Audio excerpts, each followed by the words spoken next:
എക്സാമിന് നമ്മൾ കുത്തിയിരുന്ന് പഠിക്കുന്നുണ്ട്, പക്ഷേ എക്സാം ആവുന്ന സമയത്ത് എല്ലാം മറന്നു അല്ലേ? പരീക്ഷയുടെ തലേന്നാണെങ്കിലും ഒടുക്കത്തെ ടെൻഷനും. പക്ഷേ ഈ എല്ലാ പ്രശ്നങ്ങളും മാറ്റിയിട്ട് ഓണം എക്സാമിന് കറക്റ്റായിട്ട് പ്രിപ്പയർ ചെയ്യാനുള്ള കുറച്ച് ടിപ്സ് മിസ് പറഞ്ഞു തരട്ടെ. ഇത് ഫോളോ ചെയ്താൽ ഉറപ്പായിട്ടും നിങ്ങൾ വിചാരിക്കുന്നതിനേക്കാൾ റിസൾട്ട് നിങ്ങൾക്ക് എക്സാമിൻ്റെ ദിവസമുണ്ട്. നിങ്ങൾ വിചാരിക്കുന്ന റിസൾട്ട് നിങ്ങളുടെ എക്സാം കഴിയുമ്പോൾ തന്നെ നിങ്ങൾക്ക് ഉണ്ടാകും. ഒന്നാമത്തെ കാര്യം എന്ന് പറയുന്നത്, ടെക്സ്റ്റ് വെറുതെ വാരി വലിച്ച് പഠിച്ചിട്ട് കാര്യമില്ല, കോൺസെപ്റ്റ് അറിഞ്ഞു പഠിക്കുക എന്നുള്ളതാണ് പ്രധാനപ്പെട്ട കാര്യം. നമ്മുടെ മെയിനായിട്ട് സിലബസ് എന്ന് പറയുന്നത് എന്താ? നമ്മുടെ ബയോളജി ടെക്സ്റ്റ് ബുക്ക് അല്ലെങ്കിൽ നമ്മുടെ ബേസിക് സയൻസ് ടെക്സ്റ്റ് ബുക്ക് ഏത് വിഷയമാണോ അതിന് ടെക്സ്റ്റ് ബുക്കാണ്. ശരിയാണ്, നമ്മുടെ സോഴ്സ് എന്ന് പറയുന്നത് നമ്മുടെ ടെക്സ്റ്റ് ബുക്കാണ്.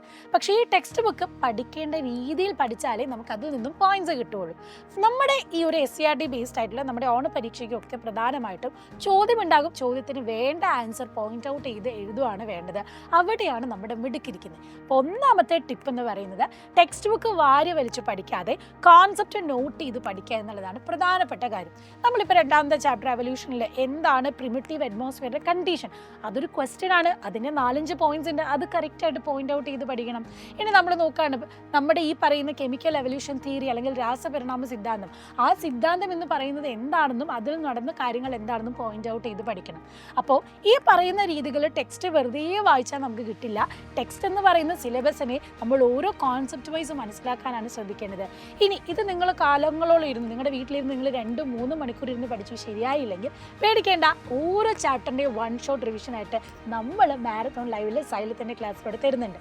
അപ്പം അതുപോലെ തന്നെ നമ്മുടെ യോദ്ധ ബാച്ചിൽ നമ്മൾ റിവിഷൻസ് നടത്തുന്നുണ്ട്. അപ്പം നിങ്ങൾക്ക് ഈ പഠിക്കുന്നതാണ് പ്രശ്നമെങ്കിൽ 1-2 മണിക്കൂറിനുള്ളിൽ കംപ്ലീറ്റ് ചാപ്റ്റേഴ്സ് റിവൈസ് ചെയ്യുന്ന രീതിയിൽ മാരത്തോൺ ലൈവ്, ഇപ്പം നാളെ തന്നെ നമ്മുടെ ലൈവ് വരുന്നുമുണ്ട്.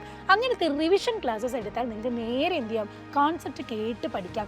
ഏതാണ് ഇമ്പോർട്ടൻ്റ് നോട്ട് ചെയ്യേണ്ട ഭാഗം, എവിടെ നിന്നാണ് ക്വസ്റ്റ്യൻ വരുന്നത് ഒരു ഐഡിയയും കൂടെ നിങ്ങൾക്ക് കിട്ടും. രണ്ടാമത്തെ കാര്യം, പാനിക്കായിട്ടോ ടെൻഷനായിട്ടോ കാര്യമില്ല. നമ്മൾ വൈസായിട്ട് കറക്റ്റ് ഡിസിഷൻ എടുക്കുക എന്നുള്ളതാണ്. ടെൻഷൻ കൊണ്ട് എന്താ കാര്യം? നമ്മൾ അത്രയും സമയം കൂടെ വെറുതെ കളയും എന്നുള്ളതാണ്. ആ സമയത്ത് എന്ത് ചെയ്യുക? ഒരു ചാപ്റ്ററിലെ പ്രധാനപ്പെട്ട പോയിന്റ്സ് നമ്മൾ നോട്ട് ചെയ്ത് ഒരു സ്റ്റിക്കി നോട്ടിലോ അല്ലെങ്കിൽ ഒരു റഫ് നോട്ടിലോ നോട്ട് ചെയ്ത് വെക്കുക എന്നുള്ളതാണ്. മൂന്നാമത്തെ പ്രധാനപ്പെട്ട പോയിന്റ് എന്ന് പറയുന്നത്, നമ്മുടെ ടൈം ടേബിൾ നമ്മൾ മാറ്റിയേ പറ്റുള്ളൂ. നമ്മൾ ഉറക്കം എണീക്കുന്നു, ഉറക്കം പോകുമ്പോൾ പഠിക്കുന്നു, ആ രീതിയിലേ അല്ല. നമ്മൾ പഠിക്കുന്നതിന് ഒരു ടൈം ടേബിൾ സെറ്റ് ചെയ്യണം. നിങ്ങൾ രാവിലെ എണീക്കുന്ന സമയത്ത് നിങ്ങൾക്ക് ഏറ്റവും ടഫായിട്ടുള്ള ഏറ്റവും നന്നായിട്ട് എഴുതി പഠിക്കേണ്ട കാര്യങ്ങൾ പഠിക്കുക എന്നുള്ളതാണ് പ്രധാനപ്പെട്ട കാര്യം.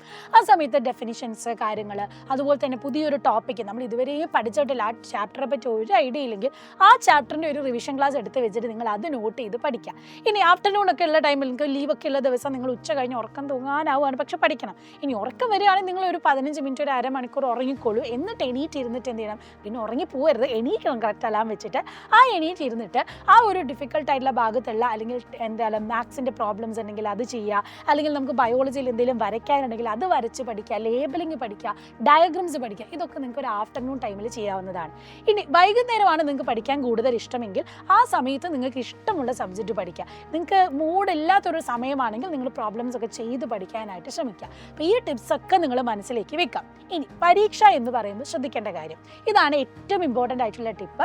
നിങ്ങൾ 7ാം ക്ലാസ് വരെ എഴുതിയ പോലെ ആക്ടിവിറ്റി ബേസ്ഡ് അല്ല ക്വസ്റ്റ്യൻസ് വരുന്നത്. ഡയറക്റ്റ് നമുക്ക് പോയിന്റ് ഔട്ട് ചെയ്ത ആൻസർ വേണം. അപ്പോൾ ബേസിക് സയൻസിൻ്റെ കാര്യത്തിൽ മിസ് പറയുകയാണെങ്കിൽ നമുക്ക് ഫിസിക്സ്, കെമിസ്ട്രി, ബയോളജി 3 സബ്ജക്റ്റ് ഒരു ദിവസമാണ്, 60 മാർക്കിൻ്റെ പേപ്പറാണ്. അപ്പോൾ ആദ്യത്തെ സെക്ഷൻ എന്ന് പറഞ്ഞാൽ 1 മാർക്കിൻ്റെ ചോദ്യമാണ്. അപ്പോൾ ആ 1 മാർക്കിൻ്റെ ചോദ്യം നമുക്ക് അറിയണമെങ്കിൽ ടെക്സ്റ്റ് നല്ല തറുവായിട്ട് ഓരോ ലൈനും നമ്മൾ പഠിച്ചിരിക്കണം. എന്നാൽ ആ ചോദ്യത്തിൻ്റെ കറക്റ്റ് ആൻസർ എഴുതേണ്ടത്, അതിപ്പം ഫിൽ ഇൻ ദ ബ്ലാങ്ക്സ് ആവാം, മാച്ച് ദ ഫോളോയിങ് ആകാം, സ്റ്റേറ്റ്മെൻറ്റ് വൈസ് ടൈപ്പ് ആവാം. ഇനി സ്റ്റേറ്റ്മെൻറ്റ് 1 ശരിയാണോ 2 ശരിയാണോ എന്ന രീതിയിലാവാം. 2 മാർക്കിൻ്റെ ചോദ്യം എന്ന് പറഞ്ഞാൽ ആപ്ലിക്കേഷൻ ലെവൽ ചോദ്യമാണ്. ഇപ്പോൾ കൃഷി രീതികളെ കുറിച്ച് നമ്മൾ പഠിക്കുന്നുണ്ട്. ക്ലൈമറ്റ് മോശമാണെങ്കിൽ നമുക്ക് ചെയ്യാൻ പറ്റുന്ന കൃഷി രീതി ഏതാണ്, അതിന് എക്സാമ്പിൾ പറയാമോ, അതിന് നമ്മൾ ശ്രദ്ധിക്കേണ്ട കാര്യങ്ങൾ എന്താണ്, ഇങ്ങനത്തെ ആപ്ലിക്കേഷൻ ലെവൽ ചോദ്യം വന്നാലും നമ്മൾ എഴുതാൻ പോയിന്റ്സ് കയ്യിൽ വേണം. 1 മാർക്കിൻ്റെ ചോദ്യത്തിന് 1 പോയിന്റ് മതിയെങ്കിൽ 2 മാർക്കിൻ്റെ ചോദ്യത്തിന് 2-3 പോയിന്റ്സ് നിങ്ങൾ സേഫ്റ്റിക്ക് വേണ്ടിയിട്ട് എഴുതി വെക്കാം, മാക്സിമം ഒരു 4 പോയിന്റെങ്കിലും. ഇനി ലാസ്റ്റ് സെക്ഷൻ എന്ന് പറയുന്നത് 3 മാർക്കിൻ്റെ സെക്ഷനാണ്. ആ സെക്ഷനിൽ നിങ്ങൾ അത്യാവശ്യം ഡീപ്പ് നോളജ് പഠിക്കണം. ആൻഡ് കുറച്ചുകൂടി ഈസി ക്വസ്റ്റ്യൻസ് അവിടെ വരാം. പക്ഷേ ഡയഗ്രാം ഒന്നും വിട്ടുപോകരുത്. 3 മാർക്കിൻ്റെ ഡയഗ്രാംസ് ഒക്കെ ചോദിക്കാവുന്നതാണ്. ആൻഡ് അതിൽ ABC എന്ന ഓപ്ഷൻസ് ഉണ്ടാകും. അതെല്ലാം നിങ്ങൾ എഴുതിയിട്ടുണ്ടെന്നും അവസാന ചോദ്യം വരെ എഴുതിയിട്ടുണ്ട് എന്ന് ഉറപ്പ് വരുത്തുക. പിന്നെ പ്രധാനപ്പെട്ട കാര്യം ചോദ്യം സ്കിപ്പ് ചെയ്യാതിരിക്കുക. നിങ്ങൾക്ക് അറിയത്തില്ല എന്ന് ചോദിച്ചാൽ വിടുകളയണ്ട, നിങ്ങൾക്ക് അറിയാവുന്ന എന്തെങ്കിലും ഒന്ന് അറ്റൻഡ് ചെയ്യുക എന്നുള്ളത് പ്രധാനപ്പെട്ട കാര്യമാണ്. നിങ്ങളൊരു ക്വസ്റ്റ്യൻ കണ്ടു, അതിന് ചിലപ്പോൾ ഓർ ഓപ്ഷൻ ഉണ്ടാകാം, ഒരെണ്ണം എഴുതിയാൽ മതി. ഇനി അറിയാമെങ്കിലും നിങ്ങൾ എന്ത് ചെയ്യുക, സമയമുണ്ടെങ്കിൽ മാത്രം ഓർ ഓപ്ഷൻ എഴുതാൻ നിന്നാൽ മതി, അല്ലെങ്കിൽ എല്ലാത്തിൻ്റെയും സമയം തെറ്റും.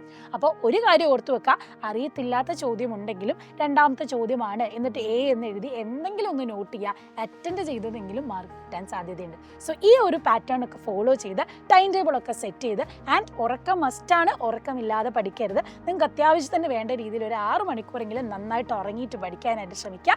അപ്പം ഇപ്രാവശ്യം ഓണപരീക്ഷ നമുക്ക് കളറാക്കണം, ഫുൾ മാർക്ക് ബേസിക് സയൻസിലും അതുപോലെ എല്ലാ സബ്ജക്റ്റിനും വാങ്ങണം. ഈ ടിപ്സൊക്കെ ഒന്ന് ഫോളോ ചെയ്ത് വെക്കുക. And all the very best. നല്ലോണം ഫുഡൊക്കെ കഴിച്ച് വെള്ളമൊക്കെ കുടിച്ച് ഹെൽത്തി ആയിട്ട് ഇരിക്കാനും ശ്രദ്ധിക്കുക. Bye bye.